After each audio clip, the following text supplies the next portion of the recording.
Hola, muy buenos días, tardes o noches. Bienvenidos a su canal, El Abismo. Antes de continuar, deja en la sección de comentarios desde qué país o estado nos estás escuchando, que te estaremos leyendo. Continuemos con el video. Justicia divina. La presente historia que les contaré habla sobre un trabajo que le hicieron a una persona a la que conozco, un embrujo que hasta hoy en día fue bastante fuerte y que no logramos deshacerlo, y las consecuencias que acarreó después, hasta el punto de que se obtuvo a lo que yo llamo una justicia divina. Por respeto a los involucrados y a donde pasó todo, decidí cambiarle los nombres, esto por indicaciones de su familia, aunque no estoy muy de acuerdo de ello, ya que por mi parte quisiera exponer enteramente a quien provocó tantos problemas. Aunque suene sorprendente o raro, puedo asegurarles que cada pizca de esta historia es real, y de cómo las cosas terminaron, a mi parecer, hubiera sido más justo que la balanza se equilibrara más hacia nuestro lado. Sin más, procuraré contar la historia de a quien llegó a perjudicar y a su vez llamaré con el nombre de Noemí. Quizás más de alguno de los que escuchen el relato y por mi modo de contar la historia se darán una idea de lo que sucedió. Noemí es una persona bastante amable con toda la gente, realmente muy atractiva a la vista de cualquiera, simpática que apenas hablabas con ella y te identificabas rápidamente.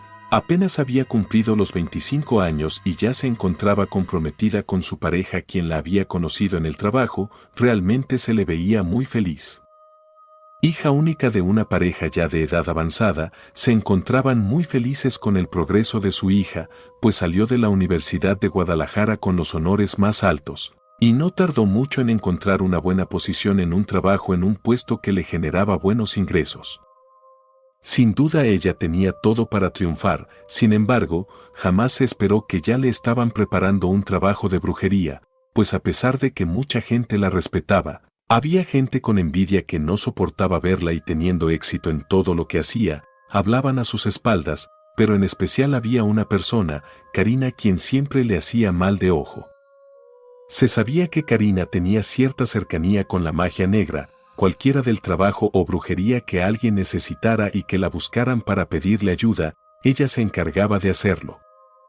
Por mi parte me tocaba ver cuando la gente le pagaba por los servicios, y lo increíble de todo es que no se trataba de míseros pesos.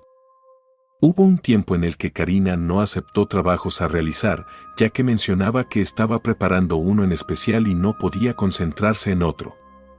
Y ciertamente un viernes por la tarde Karina le ofreció a Noemí un café que había preparado, ella gustosa se lo aceptó. Considero que desde ese momento fue que empezaron los problemas.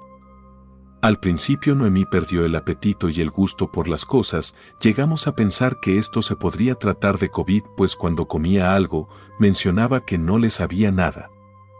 Conforme pasaban los días Noemí se veía más decaída, las ojeras en su rostro reflejaban el cansancio con el que cargaba, llevaba días sin dormir. Su novio seguido tenía que llevarla al hospital para revisiones, pero no le encontraban nada. Al final de cuentas los doctores le recetaban vitaminas, suplementos alimenticios y medicamentos para dormir, pero no le funcionaba nada. Esto con el paso del tiempo le conllevó a problemas en el trabajo y sobre todo en su vida personal. La boda se tuvo que posponer a otra fecha debido a que Noemí se encontraba enferma. A su madre se le ocurrió la idea de que quizás Noemí estaba embrujada, a Noemí y su novio les pareció ridícula la idea, pero ya se había optado por varias opciones sin resultados favorables, no estaba de más intentar buscar una solución más. De ese modo la madre de Noemí invitó a una señora del mercado, Felipe Ángeles, ella hacía limpias y curaciones. A ella la llamaré como se le conoce en el mercado, como la bruja Huichol. Llegó a la casa de Noemí con ungüentos, perfumes, ramas y otras cosas, estaba acompañada de quien decía ser su hija. Pidió que a Noemí la acostaran sobre un catre que la bruja traía con ella y la puso sobre el piso, prendió una serie de inciensos, se frotó las manos con un perfume para después pasarlo sobre cabeza, hombros, brazos y abdomen. Y mientras lo hacía decía palabras en una lengua extraña. No conozco nada de la lengua huichol para asegurar que se trataba de esa lengua, pero es seguro que algo pasaba en el ambiente, se podía sentir bastante denso, un par de ocasiones la luz del cuarto parpadeó, sobre todo cuando frotaba el abdomen de Noemí. Se quedó un momento en silencio la bruja y nos mencionó lo siguiente. Esta muchachita trae un trabajo muy bien preparado, no puedo deshacerlo, hay mucha magia negra en él, dijo la bruja huichol e inmediatamente yo pensé en la tal Karina. Mis conjeturas comenzaron a tomar sentido, y antes de que dijera algo yo, la bruja pidió un momento de silencio, a la mamá de Noemí le pidió que le prestase un huevo, el cual frotó vigorosamente sobre el abdomen de Noemí, para después romperlo sobre un vaso que tenía un poco de agua. Todos observábamos el huevo, era algo irreal, había salido la yema oscura, de color rojizo, igual que si hubiera sangrado por dentro el huevo. La bruja respiró hondo y mencionó que no podía sacar lo que Noemí tenía dentro, aquello ya estaba causando estragos graves. Su tiempo de vida ya estaba vencido. La mamá de Noemí no llegó a aceptar lo que le dijo aquella bruja, pero ella tomó sus cosas y se retiró sin cobrar ni un centavo.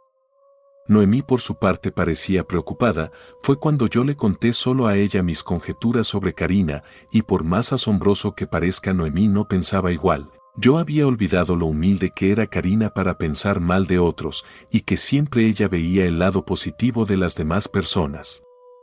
Desafortunadamente, esto no sirvió para salvarle la vida, Noemí nos dejó, se adelantó a los pocos días, ya no podía hablar ni ver, su rostro ya no era el mismo, ella falleció en los brazos de sus padres una noche. Al día siguiente la noticia ya se había corrido en la oficina, noticia que llegó a los oídos de Karina, quien se encontraba contenta con lo que había logrado hacer. Esto que les cuento es en honor a mi novia Noemí, a quien perdí por envidia de una supuesta bruja llamada Karina. Sin embargo, las cosas no terminan allí, ya que pasaron una serie de eventos que nadie se esperaba.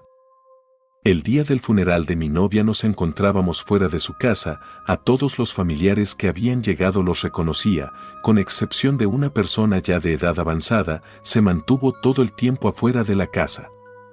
Pasaron las horas y aquel hombre solo observaba por dentro, me empezó a inquietar bastante que tuve que ir a preguntarle de quién se trataba, él se presentó de la siguiente manera.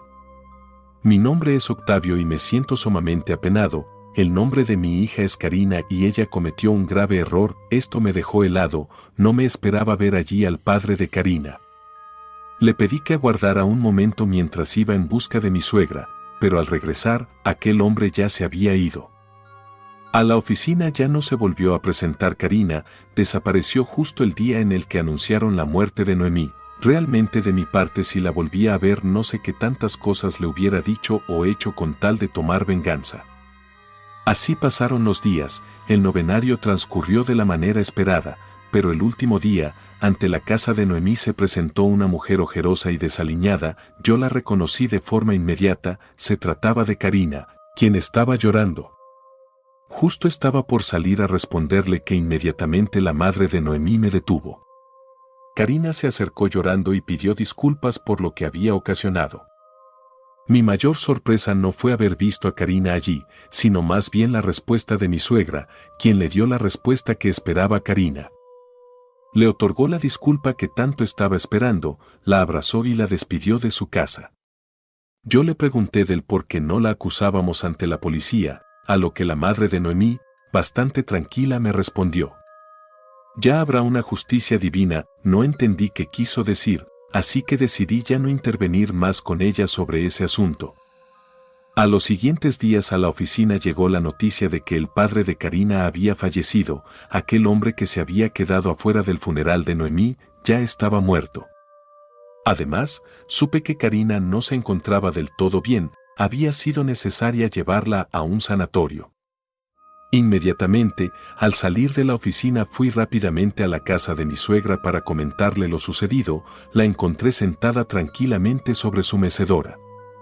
Precisé en contarle rápidamente, sin embargo, me pidió que guardara silencio por unos minutos, acto seguido me dijo algo que me dejó asombrado. Sé que murió su padre y que ahora ella está en un manicomio, tuve que revertir el trabajo que me pidió hacia ella, pues nunca me imaginé que lo utilizaría en contra de mi hija. Pensé que alguien más podría deshacer el trabajo que hice, pero ni la bruja Huichol lo logró. Ahora debo cargar con el dolor de haber perdido a mi hija por mi culpa, pero ya castigué a los demás involucrados.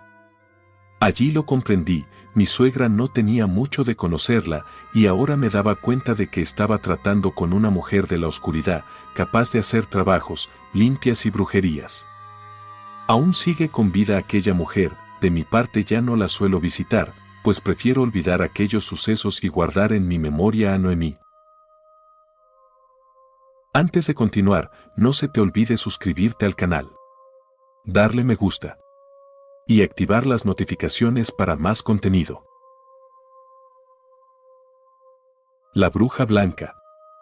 He tenido el placer de contarles historias que me han compartido, anécdotas que han vivido, sucesos inexplicables e incluso momentos que para muchos serían irreales, pero que para la gran mayoría son tan reales que los demás no lo creerían. Esta vez quiero contarles mi experiencia que viví en carne propia. Yo, lengua de brujo, viví uno de los momentos más aterradores en toda mi vida con una situación paranormal y que, para ser muy honesto, hoy en día se me pone la piel de gallina de solo pensar en aquel lugar. Podré ir de día, mas no puedo quedarme una noche en ese lugar nunca más. Cabe señalar que esto lo viví de chico, quizás unos 13 años. Y que fue un parteaguas para mí en esa época, que me resultaba para mí un poco difícil de creer que había un mundo paranormal.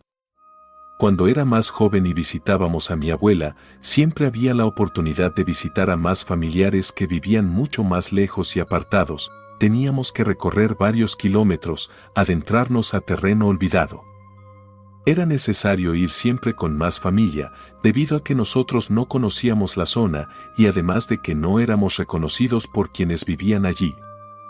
Mucho me habían hablado del rancho de una tía abuela, donde se contaban historias sobre brujas que se convertían en lechuzas y que atrapaban a la gente que no les pagaba o que por gusto los desaparecían, para después convertirlos en gallinas o guajolotes. Me hablaba sobre duendes que por la noche te jalaban los pies mientras dormías, o de fantasmas o demonios que mientras tú dormías ellos se paseaban por tu cuarto o simplemente te observaban desde el rincón más oscuro. Todas estas historias me fascinaban, creo que más que nada era por la forma en que las narraban. Sin embargo, había una historia que siempre me inquietaba, pues recuerdo que cuando le preguntaban a mi tío abuelo Sabás sobre ese relato en específico, su semblante cambiaba, ya no era el mismo, algo pasaba por su mente que lo dejaba perdido en sus recuerdos. Y al cabo de un rato, despertaba de su trance y decía: ya tiene tiempo que el bulto blanco no se aparece. Los ojos de mi tío abuelo Sabás se podía apreciar temor a sus recuerdos. Es por ello que necesito ponerlos en contexto al respecto para poder contarles mi experiencia. Se cuenta que el rancho donde vive mi familia era tierra de ladrones y tesoros. Aquellos ladrones que asaltaban a otros en el camino enterraban el botín en el rancho. Y justo en ese rancho, un arroyo divide el camino. Allí está ubicada una casita, en la cual vivía una mujer a la que le llamaban Doña Ramona, y sus 2 hijos ya mayores. Siempre a ambos los veías pelones. Todas las noches, llegaban los 2 con su motín y se dice que lo enterraban en la milpa, justo detrás de la casa del arroyo. Repetían esto. Cada noche, se hablaba en el rancho que tenía mucho dinero oculto bajo tierra, que hasta llegaron a usar los terrenos de los vecinos para esconder su dinero. Hasta que un día, lograron agarrarlos, matándolos a tiros en una vereda. Se corrió el chisme, que por fin habían matado a los pelones. De este modo Doña Ramona se dio cuenta de que había perdido a sus 2 hijos. Sin embargo, parecía ser que esto nunca le importó. Nunca reclamó sus cuerpos o se le vio llorando por ellos.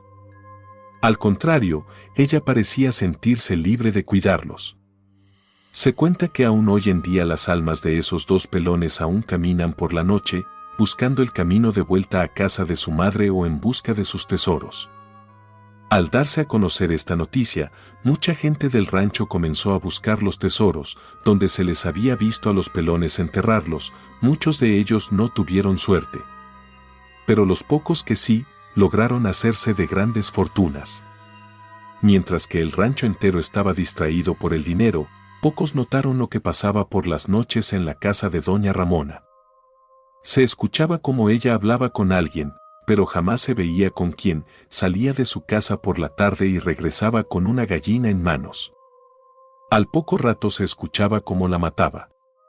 En ocasiones se traía guajolotes y al día siguiente aparecían colgados desde lo alto de los árboles, atados de patas quedando boca abajo y debajo de ellos cazuelas donde la sangre había escurrido. A partir de la muerte de sus hijos, aquella mujer comenzó a cambiar, su rostro se volvió más joven, su cabello ya no tenía canas, ya era negro y lacio, su piel ya era como la de una jovencita, blanca y sin rastros de edad, cambió drásticamente en pocos días. Incluso dejó de estar jorobada. De un día a otro, decidió que ya no más le llamaran doña Ramona, solo Ramona. En el rancho comenzó a tener varios pretendientes, uno de ellos fue mi tío abuelo Sabás. Él decía que todas las mañanas se levantaba temprano para ayudarle a meter agua del arroyo a las jícaras de su casa. Pero Ramona jamás lo dejaba entrar, el agua la tenía que dejar en baldes justo en la entrada y era ella quien los metía después. Un forastero, que al día de hoy no sé de dónde era, se interesó tanto por esta mujer, pero no sobre la apariencia de Ramona, sino más bien era más su codicia que el amor que llegó a sentir por ella. Se decía que los tesoros más grandes estaban ocultos en la milpa de la casa del arroyo, allí donde vivía Ramona. Fue así como ese hombre se dispuso a enamorarla, la visitaba todos los días, le llevaba flores, comida y todo lo que pidiera. Sin embargo, Ramona nunca lo dejaba pasar a su casa, siempre se veían a la orilla del arroyo. Fue así al paso del tiempo y de la insistencia de este forastero, que ella se enamoró. Él le prometió llevársela lejos, pero que para ello él le mencionó que era necesario que se casaran. El forastero tenía que arreglar papeles de donde era y por ello no la visitaría tan seguido como antes, pero que lo esperara un mes en lo que arreglaba asuntos pendientes y se casarían. Ella aceptó esperar, pero también temía que aquel forastero la olvidara, así que lo condicionó a que tenía que regresar cada fin de semana por la noche y verla allí a orilla del arroyo. El forastero aceptó. Se contaba que los fines de semana, por las noches, Ramona salía de su casa, vestida de blanco a esperar a su amado, allí lo recibía y emocionada contaba los días para cuando se fueran a volver a ver. Los demás días se le podía ver a Ramona vestida de negro, le hablaba a animales que la frecuentaban por las noches. Mi tío abuelo Sabás nos contaba que una ocasión que regresaba de trabajar ya tarde la vio conversando con una cabra negra, se le veía a Ramona que la espera la volvía loca, seguía con sus prácticas de brujería dentro de su casa. Fue así como la comenzaron a conocer como la bruja del rancho.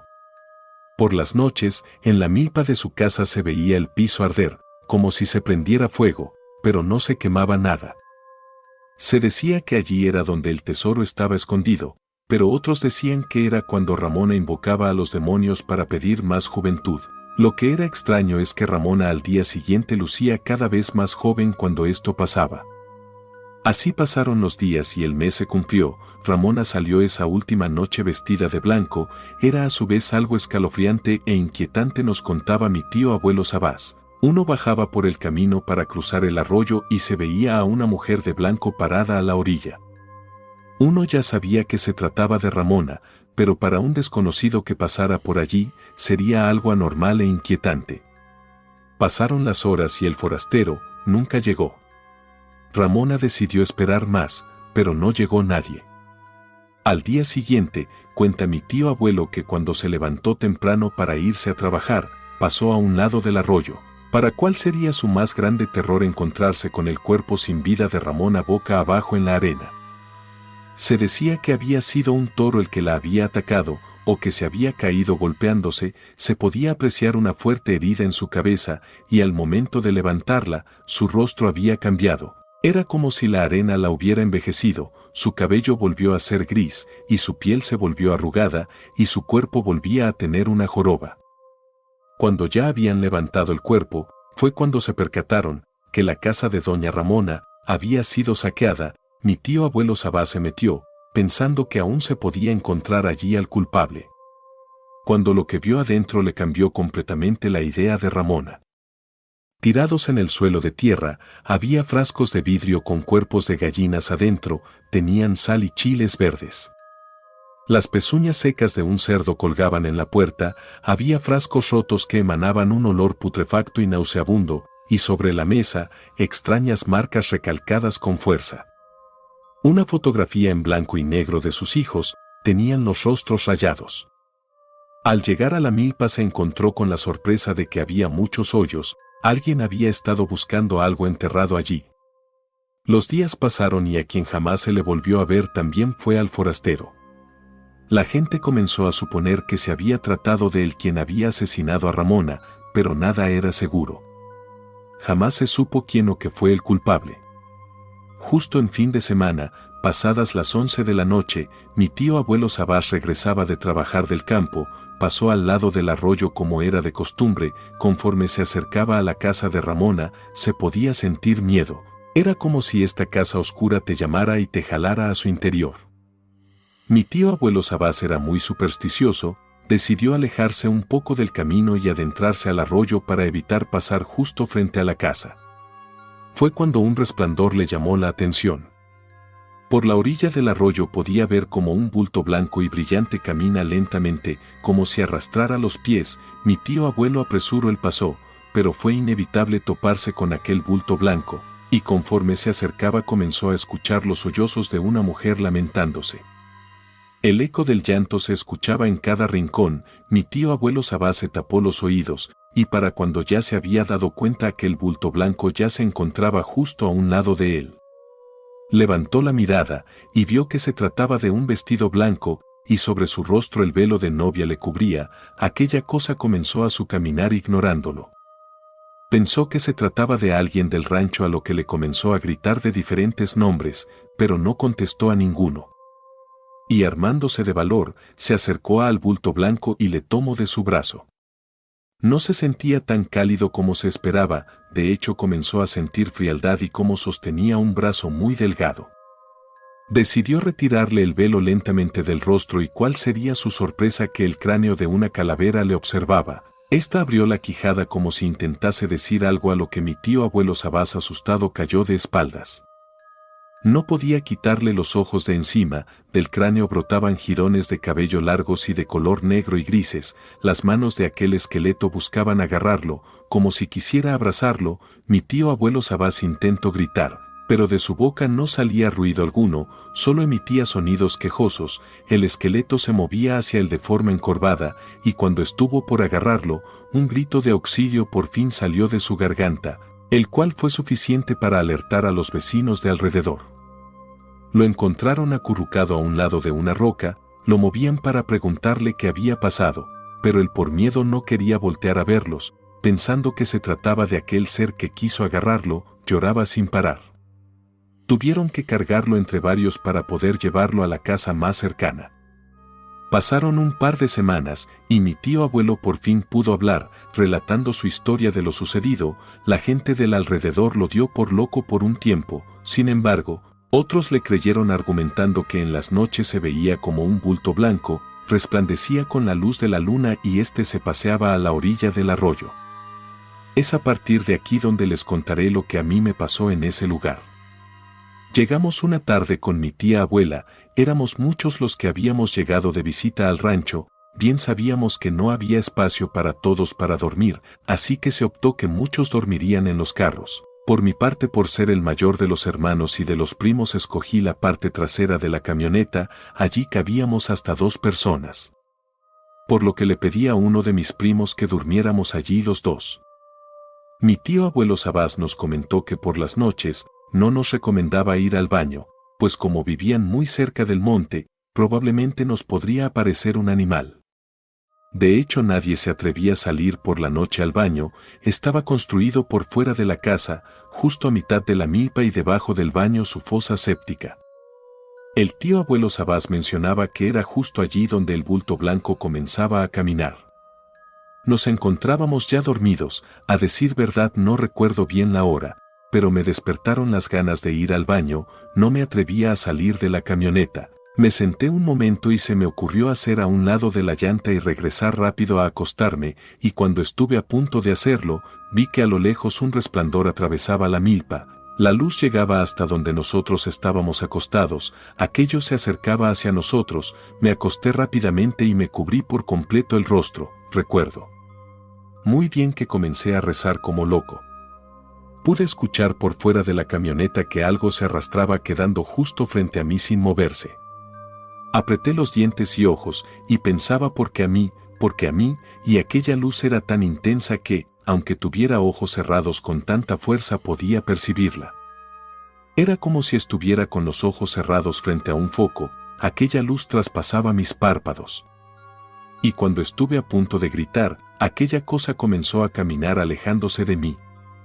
Poco a poco la oscuridad regresó, yo recobraba el aliento por el miedo que había sentido, y no me apena decirlo, el miedo me había provocado que me orinara sobre mi ropa. Mientras asimilaba lo que me había ocurrido, amaneció, estoy seguro de que pasaron horas, pues no quería salir de la camioneta hasta que escuchara ruidos y voces de los demás. Mi primo se despertó al tiempo en que yo me había ya levantado, lo vi y le pregunté si no había visto algo raro en la noche. Me desperté y vi como algo muy brillante se nos acercaba, pensé que era el tío Sabás, pero él no ve bien en la oscuridad, me dio tanto miedo que me cubrí todo el cuerpo. Sabía yo que no lo había imaginado, aquello que nos había pasado. Les conté a mis papás, por lo que ambos pedimos ya no dormir afuera de la casa y que nos dieran oportunidad de dormir en uno de los cuartos. Desafortunadamente, los sucesos extraños no pararon allí. Antes de dormir, me atreví a preguntar a mi tío abuelo Sabás si él había visto algo la noche anterior, por lo que me comentó que cuando él llegaba a ver a lo lejos a aquel bulto blanco, él cambiaba su camino, y si había pasado esa noche daba gracias de no habérsela topado. Me preparé para dormir, mi primo durmió en un catre y yo en otro, ya había ido al baño, esta vez no tendría excusa alguna para levantarme a medianoche. Sin embargo, no contaba con que algo me quitaría el sueño. Recuerdo que estaba dormido al lado de una de mis tías, me había quitado la cobija y yo me había acurrucado a su espalda para tener algo de calor, cuando voy escuchando como alguien caminaba en el cuarto. Abrí los ojos, mas no vi a nadie. Miré a mi primo, él dormía tranquilamente, aproveché para cobijarme bien, y cuando me acomodé pude escuchar como alguien caminaba entre los catres. Abrí los ojos nuevamente y no vi a nadie.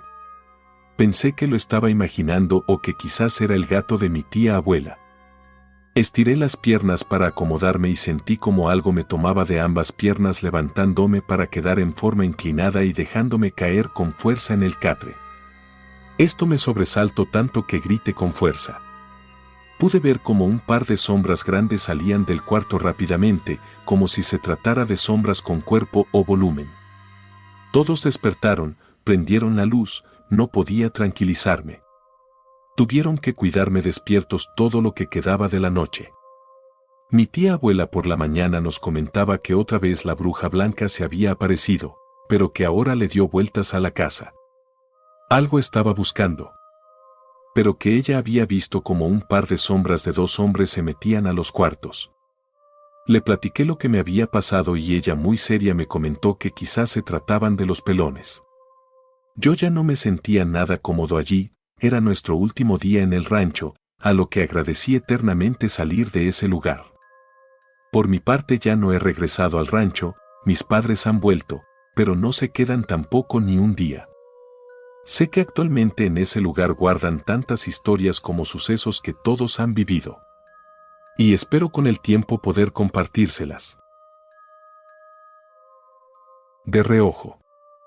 Escuché esto en algún lugar. ¿Alguna vez has preguntado a un hombre cómo se siente? Y te dice, estoy bien. Pues en verdad te puedo asegurar que ese hombre no está bien. Ese hombre está luchando batallas contra sus demonios internos como no te puedes imaginar. Ese hombre se despierta día con día tratando de encontrar una sola razón para seguir en pie, ya que como hombres pensamos que a nadie le importa cómo nos sentimos. Y como ese hombre, yo estoy bien. Quisiera de algún modo asegurar que lo que estás por leer fuera inventado, una mentira o un mal sueño, sin embargo, no lo es. Mi nombre no importa, sin embargo, a quienes me conocen saben que estas situaciones por las que he pasado ya son cotidianas en mi vida y han preferido alejarse de mí para evitar vivirlas también. Advertido ya estás, y si sigues aquí esperando mi historia, sabrás del por qué me he enfocado en decir: estoy bien. Trabajo actualmente en una oficina ubicada muy cerca del centro de la ciudad, Guadalajara para ser más específico. Mi lugar de trabajo se encuentra muy cerca de las vías del tren por donde la bestia pasa con su potente maquinaria, no solo transportando material, sino también inmigrantes provenientes del sur de América en busca de su sueño americano, o quizás una mejor vida. Mi horario de trabajo me otorga un pequeño lapso de 1 hora de descanso en la cual procuro salir de mi oficina y buscar un lugar donde comer o donde distraerme. Así era hasta que un día a un par de cuadras de mi oficina ubiqué a alguien a quien llamé Arjuna, o así prefirió que le llamara. Era una chica, proveniente del sur de América, jamás supe de qué país, su tez morena, ojos redondos y cabello largo y desaliñado, descalza con sus pies negros y uñas sin cortar, y el olor me dejó más en claro que tenía varias semanas vagando por los alrededores. Adicional a ello se quedaba a dormir al pie del árbol más cercano a mi oficina. Fue allí donde la conocí. Me pidió de comer, extendiendo su mano mugrienta. Vi sus ojos, los cuales me inquietaron un poco al verlos tan grandes y redondos. Le di una parte de mi comida y muy agradecida la devoró frente a mí. Así fueron los siguientes días. Le daba al principio la mitad de mi lonche y al pasar los días le traía el propio. No hablaba, solo sonreía. Noté sus brillantes perlas desacomodadas y un día entre mordiscos del lonche me dijo: llámame Arjuna. Fue una compañía durante mis periodos de comida bastante cómoda. Yo perdí el miedo a la vergüenza de que me vieran sentado comiendo a su lado a la sombra de aquel árbol. Ella solo comía y yo al lado de ella. Si hubo ocasiones en las que no iba, los fines de semana, o un día que tuviera mucho trabajo y no salía a comer, pero particularmente esto se repitió en fechas navideñas. El frío era fuerte y debido a la actual pandemia no estaba presentándome seguido a trabajar a la oficina. A ella la encontraba también de vez en cuando, y cuando no, trataba de dejarle el lonche escondido entre sus cobijas hechas bolas entre las ramas del árbol. Supuse que se encontraba en algún albergue, o al cuidado de alguien más, pues ya tenía tiempo sin verla. Hasta que un día, logré coincidir con ella. Salí de mi oficina buscando desesperadamente algo de comer, puesto se encontraba ya finales de mes y debía cerrar mis actividades. Encontré una tienda abierta y compré mi comida. Fue cuando vi a Arjuna, quien me pidió de comer, y yo, desesperado por comer algo, fingí que una llamada me llegaba al celular y solo le di una seña pidiéndole tiempo. Me di la media vuelta y me alejé para regresar a mi lugar de trabajo a comer. Al día siguiente tuve que regresar a la oficina a trabajar en mi lugar, y a la hora de la comida salí a buscar a Arjuna. Fue cuando la vi recostada debajo del árbol, y al acercarme le pedí disculpas por no volver y le comenté que le traía un lonche solo para ella. No se levantó. Le dije que si no se despertaba me comería su lonche. No me hizo caso. Dentro de mí pensé que ella se encontraba molesta y no quería hablarme, y se me ocurrió la mejor idea que se me pudo haber ocurrido mucho antes. La invité a comer a un restaurante, o si prefería a mi casa. No tuve respuesta. Ya angustiado por la falta de interés, me atreví a sacudirla un poco de su hombro, y al hacerlo fue cuando vi su rostro aplastado sobre la banqueta, sin emitir ningún respiro. Su boca, hinchada por falta de agua, se mostró un hilo de sangre que escurría. La solté asustado y como si fuera en cámara lenta vi cómo su rostro volvía a la posición original. No sabía que un día antes sería el último día que la vería con vida. Nunca me imaginé que esa sería la última vez que la vería en pie, o eso es lo que creía. Han pasado ya 2 semanas, y me gustaría decir que eso ya pasó más allá de mi interés. Sin embargo, Arjuna no solo se ha paseado constantemente en mi mente, sino también en mi vida. La primera, si no mal recuerdo. Me encontraba en casa, solo, un domingo tarde-noche, ya casi era hora de dormir para al día siguiente regresar a la oficina.